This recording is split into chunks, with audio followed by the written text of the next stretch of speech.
Welcome back to the deep dive. Today we are cracking open a really vital set of sources. It's known as the Melvyn Valenzuela Anti-Corruption Blueprint.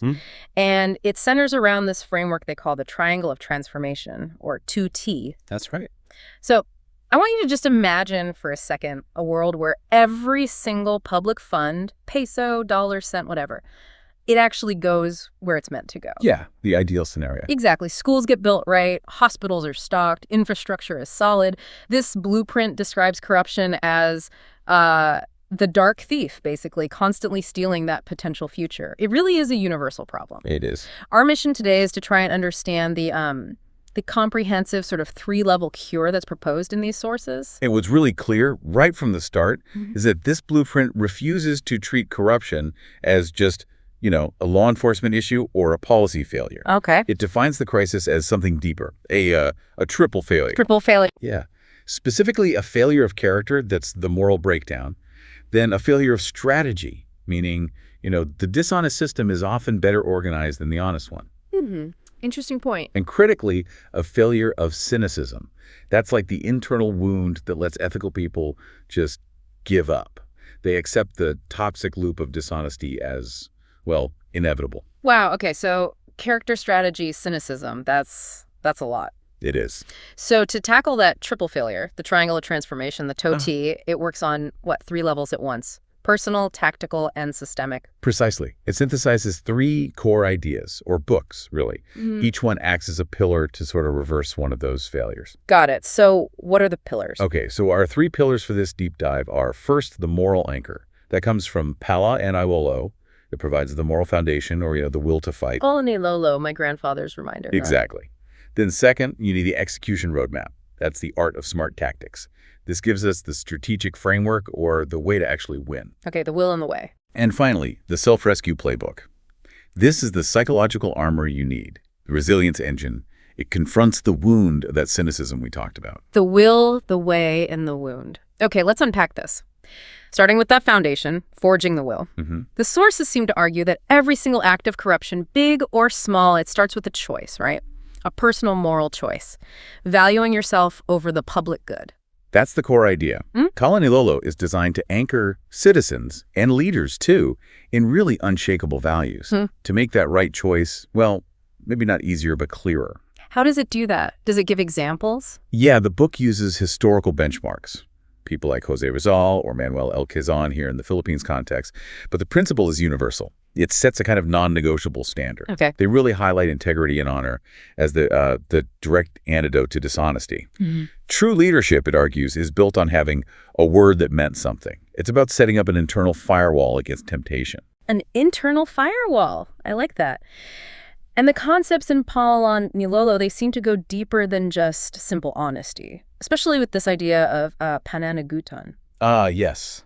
Pananagutan. They usually translate that as just accountability, right? Yeah. But the way the blueprint uses it, it feels heavier, more significant. It is much weightier. You're right. Pananagutan carries this really profound moral and cultural weight. It signifies the burden of responsibility that comes with your position. Doesn't matter if you're a clerk or a president. So it's not just legal liability. No, not at all. It's the moral debt you owe your community. The source material is very clear on this. Accountability, true Pananagutan, transforms a passive citizen into an active guardian. How so? Well, when you embrace Pananagutan, you stop being a bystander. You're elevated into a leader, in a sense, because you accept the moral consequences of every action. And inaction, too. Okay, that makes perfect sense. It's active ownership. Now let's talk about something really specific that jumped out at me from Pillar 1, this idea of kitchen wisdom. Ah, yes. Huwag kang magsayang. The rule, huwag kang magsayang ng pagkain, don't waste food. It's incredibly simple, but the blueprint makes it a cornerstone for anti-corruption thinking. How does not wasting food connect to public finance? That seems like a leap. It seems like a leap, but it targets the root of so much bureaucratic greed and inefficiency, the mindset that public resources are somehow infinite and therefore disposable. Ah, I see. The sources argue that if you internalize gratitude and thrift, even just for the food on your plate, You automatically develop respect for other people's resources. And in this case, the people's taxes. Exactly. When that simple kitchen wisdom gets applied to government, it directly challenges things like budget padding, unnecessary spending, or, the impulse to overorder supplies just because it's not my money. It forces you to recognize scarcity and respect even when the system tempts you to think there's an infinite supply.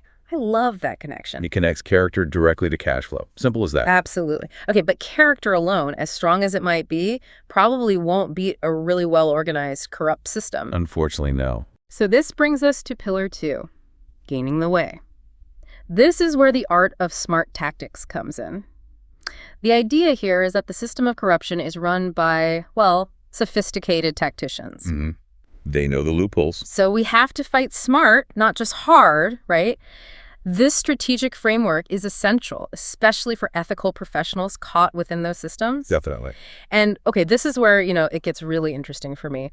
The blueprint emphasizes that these tactics, they require intense internal control first. That's right. Self-mastery before system mastery. They focus heavily on the power of discipline, self-control. The argument is that corruption is often just the triumph of impulse, isn't it? Taking the easy way, the quick gain. Pretty much. Immediate, easy gratification. True discipline, they argue, wins the long battles because it's that trained ability to resist temptation, to stay the ethical course, even when the dishonest path looks faster or easier or maybe even necessary for political survival. And that self-control, that discipline, it frees you up mentally to actually engage strategically. Which leads us to the first crucial tactical element for any successful reformer: how to react without emotion. Calm thinking. Calm thinking. Look, anger is a totally natural response to massive injustice. We all feel it. But in this fight, anger often leads to burnout, or worse, strategic mistakes when you're confronting systemic corruption head-on. Yeah, you make rash decisions. Exactly. The calm thinker processes the situation strategically, not emotionally. And that is absolutely vital for investigators, auditors, ethical leaders. Anyone who has to act effectively when everything around them is chaos. That's definitely sound advice. Difficult, but sound. But the second strategic element mentioned, the importance of relationships, that gave me pause. Okay. The blueprint pushes for building allies, not enemies, creating coalitions for change. And I have to ask, doesn't focusing on relationships and coalitions, doesn't that sound dangerously close to how corruption starts? Through backroom deals, cronyism, favoritism? That's a really important and fair question. How do you draw that line between ethical coalition building and, collusion? Yeah. The distinction, according to the blueprint, lies in the alignment and the end goal. Corruption involves relationships built on mutual, illicit, private gain. It's a toxic alignment hidden from view. Okay. The blueprint, on the other hand, emphasizes building ethical alliances, yes, among civil society, businesses, honest people within government. But the foundation must be a shared public commitment to the rule of law, to transparency. So it's about what you're aligning for. Exactly. The tactician knows strength isn't in standing alone. It's in standing together for a principle, openly. Yeah. It shifts the whole dynamic from a hidden, dirty transaction to a transparent, principled movement. Okay, that clarifies the way. So we have the will from Paula, the way from smart tactics, but now Pillar 3, the psychological armor, the self-rescue playbook. This focuses on ensuring resilience because, let's be honest, fighting corruption is exhausting. It can be dangerous. It's often incredibly frustrating. It really is a marathon, not a sprint. Often feels like hitting your head against a wall. And that exhaustion, that frustration, that's what causes good people to fall into cynicism, right? To just give up, which ironically is the system's best defense. That cynicism is exactly what the source material calls the toxic loop. Corruption is an emotionally corrosive system. It wears you down. So the self-rescue playbook. It's less about fighting the system externally initially and more about self-preservation, internal defense. It gives you the roadmap for citizens, for ethical public servants, to emotionally detach from and actually exit that corrosive environment internally. So the first goal is self-rescue. Yes, always. Ensuring your own character, your own spirit, doesn't erode simply by being in the fight. You have to protect your core. And central to maintaining that long-term commitment is this idea of the reframe, dealing with setbacks. Right. Reform efforts face constant setbacks. Yeah. What the source calls epic failures, sometimes. Yeah. The core strategy here is to stop seeing failure as some kind of final moral verdict on your efforts or on you as a person. Okay, so what is it then? Instead, you learn to see failure as simply data. Data. Data for the next attempt. Information. Feedback. This is a total game changer mentally. Most people stop after a major setback because they internalize it as, I failed, or this is impossible. Right. It feels personal. By treating it as data, okay, that approach didn't work. Here's why. What does this information tell us for the next try? Yeah. You enable persistence. You learn, you adapt, you continue. Failure is data. I like that. And it's anchored in the final lesson of this pillar, what the blueprint calls the unshakable code. True resilience, it argues, comes from the constant, conscious choice to see the pain, the difficulty, the setbacks of the fight, see them as a training weight. A training weight, not a tombstone. Wow. That's such a powerful image. Training weight, not a tombstone. Isn't it? If you really internalize that, then suddenly this struggle isn't something that breaks you. It's something that strengthens you for the next round. Right. It completely transforms your emotional commitment. Precisely. And this psychological armor, this resilience, this reframing, that's what sustains the decades-long commitment that's often necessary to truly uproot systemic corruption. You can't do it if you let every failure crush you. Okay, so we have the will, the way, and the resilience, the three pillars. How does the triangle actually transition from theory to action? You mentioned it's implemented as a program. Yes, exactly. The 2T is laid out as a three-phased, nine-step, scalable program. It's designed for organizations, schools, businesses, government agencies to basically dismantle corruption from the inside out. This is the practical application part of the blueprint. Okay, 9 steps. Can you give us a feel for how they work? How do they connect back to the books? Sure. This is where we see all 3 books really come together in practice. Phase 1 is called Inner Transformation. It draws heavily from the Self-Rescue Playbook. Makes sense. Start with the self. Right. Step 1 is the emotional detox. That's about consciously stepping out of that toxic loop of despair and cynicism we talked about. But step 2 is critical.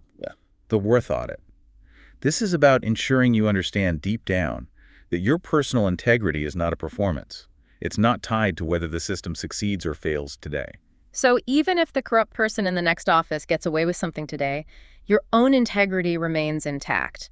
And that has inherent value, regardless of the external result. Exactly. You're auditing your internal ethical standard, making sure it's solid, independent of the chaos outside. Got it. Then phase 2. Phase 2 is core transformation.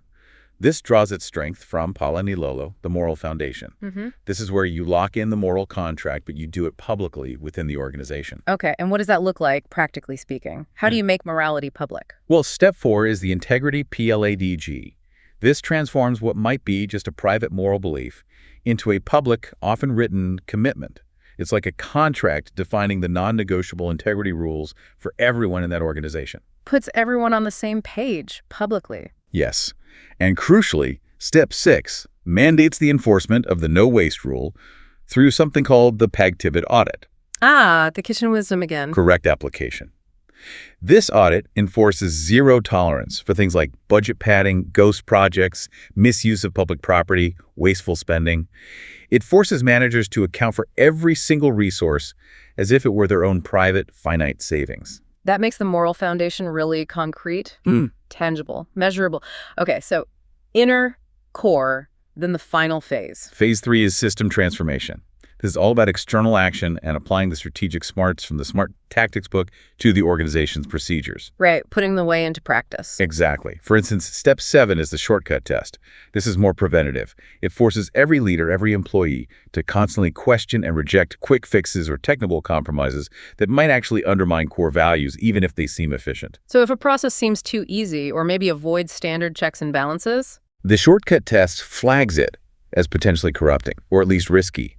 It builds vigilance into the workflow. It shifts the culture from just getting things done fast to getting things done right, ethically. Okay, that makes sense. It's about embedding the checks. And the final step, step 9. Step 9 is, I think, really powerful. It's called weaponized preparation. Weaponized preparation. Yeah. This is absolutely key for institutions serious about fighting large-scale corruption. It means ensuring that investigations, audits, potential legal challenges, all the countermeasures are meticulously prepared, documented, and ready before an incident even happens, or before it's discovered. So you're not scrambling when a scandal breaks. Exactly. The core tactical lesson here is you don't wait for the crisis. You anticipate. You prepare. You are ready when the corrupt inevitably make a mistake or an opportunity to intervention arises. As they say, success happens when preparation meets opportunity. This makes sure you're prepared. That is incredibly thorough. So bringing it all together then, what does this all mean? The Melvyn Valenzuela blueprint, this triangle of transformation. It's clearly not just some temporary political platform. No, not at all. It's presented as a universal human framework built on those three eternal pillars: character, strategy, and resilience. And it views corruption not just as bad behavior, but as a kind of fortress. That's a good way to put it. A fortress built on fear, on greed, and perhaps most importantly, on cynicism, the belief that nothing can ever change. And this blueprint, this TOT, it identifies the three weak points of that fortress, right? And targets them precisely. Exactly. Lolo provides the unbreakable will to challenge the greed and fear. The art of smart tactics provides the strategic way to outmaneuver the system. Right. And the self-rescue playbook provides the unshakable resilience needed to overcome the cynicism, both internal and external. It's designed to transform individuals first, and then, through them, transform the entire system. So the ultimate takeaway from this deep dive from these sources seems to be that the choice to fight corruption, especially when armed with this kind of framework, it's more than just fighting against something. Yes. It's the choice to actively build something new. A better civilization, maybe one ethical decision, one strategic move, one resilient moment at a time. Okay. So we always like to leave you, our listener, with a provocative thought, something to mull over, inspired by our deep dive. This one comes directly from that resilience pillar, pillar 3, and the idea that failure is simply data. So here it is. If you truly adopt the mindset that failure is data, not a verdict, what long-term goal, maybe personal, maybe professional, something you've previously abandoned because of setbacks or frustration, what goal would you decide to take up again right now, armed with that strategic patience and the commitment to just analyze the data from past attempts? That's a great question to reflect on. Think about that. What becomes possible when failure is just information? We'll see you next time on The Deep Dive.